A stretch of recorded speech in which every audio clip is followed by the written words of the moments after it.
So we're about to have to replace this broken axle right here. Can't really tell, but it's broken. I kind of like put it back in the boot right there just to make it look like it's not broken, but it's broken. We'll see how it looks whenever we take it off.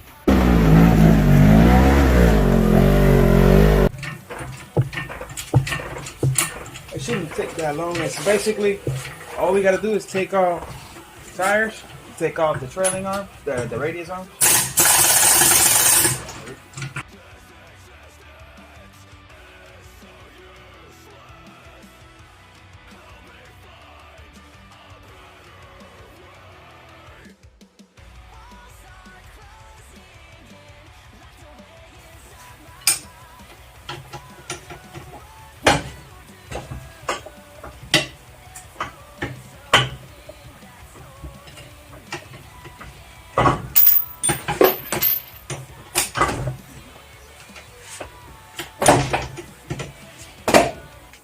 Just like that.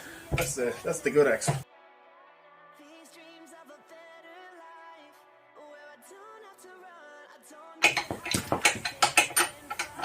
Sticker also right here. Yeah, it's a lot stronger.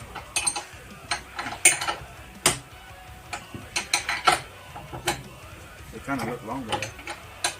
Yeah. That's because of it.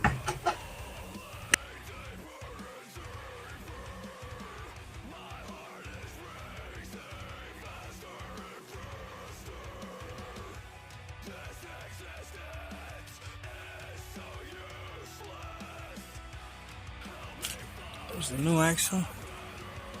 I don't know if you can tell, but there's the old axle. Let's see if I can kind of like line it up so you can see. That's the difference in dimensions on the new axle and the old one. That's what happens right there.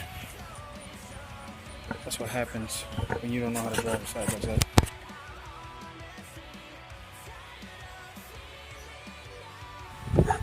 SuperATV AArms front and lower, with a 1.5 inch of travel.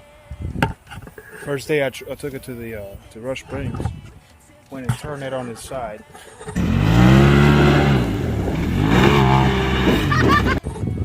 so that was the first part that I broke. Within 30 minutes I broke it. Got SuperATV side view mirror, SuperATV windshield, Tusk roof, 50 cal racing bump seats, front and rear. That's set up for a 1.5-year-old, and then that's set up for my 4-year-old. SuperATV head clear, trailing arms. It's got the Rhino axles installed, and then the SuperATV radius arms.